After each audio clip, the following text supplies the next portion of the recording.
한국 방문 일정을 마치고 지금은 일본을 방문 중인 스티븐 비건 미 국무부 대북 특별대표가 내일과 모레는 중국을 전격 방문합니다. 네, 북한이 협상 시한으로 제시한 연말을 앞두고 북미 관계 긴장이 높아지고 있는 가운데 중국 당국자들과 만나 대북 정책 조율에 나설 예정인데요. 이 소식 보도 연결해서 자세히 들어보겠습니다. 김지수 기자. 네, 스티븐 비건 미국 국무부 대북특별대표가 한국과 일본 방문에 이어 내일과 모레 이틀간의 일정으로 중국을 방문할 예정이라고 미 국무부가 밝혔습니다. 국무부는 비건 대표의 이번 방중이 북한에 대한 국제적 단결 유지 필요성을 논의하기 위해 중국 당국자들을 만나려는 목적이라고 설명했습니다.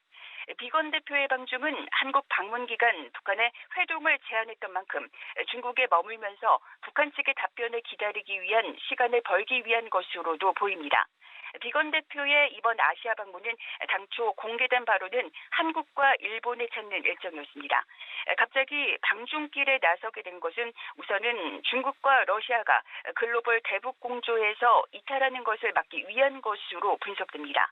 어제 중국과 러시아는 유엔 안전보장이사회에 대북 제재 완화를 요구하는 결의안 초안을 제출했습니다.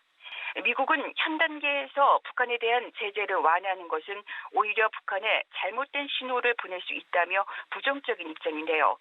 중국과 러시아의 대북 제재 완화 결의안 제출로 국제 공조에 틈새가 벌어지고 있는 모양새입니다. 비건 대표는 2박 3일의 방한 일정을 마치고 어제 오후 일단 일본으로 이동했습니다. 서울에 머무는 동안 비건 대표는 북한이 올해 연말을 협상의 데드라인으로 제시한 것과 관련해 협상의 데드라인은 없다면서 북한에 대해 만나자고 제안한 바 있습니다. 비건 대표는 한국에 머무는 동안 북한의 답변을 받지 못한 채 어제 일본으로 건너갔지만 금명간 북한이 답을 내놓을 전망이 현재로선 매우 불투명해 보입니다. 비건 대표가 중국에 머무는 모레까지도 북미 접촉이 끝내 이뤄지지 않는다면 북한은 미국과 협상에 매달리기보다는 실력 행사를 통해 미국을 압박하는 길을 택할 가능성이 큰 것으로 예상됩니다.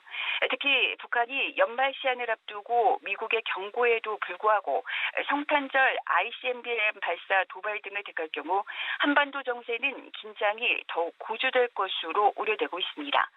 지금까지 보도국에서 연합뉴스 김지수입니다.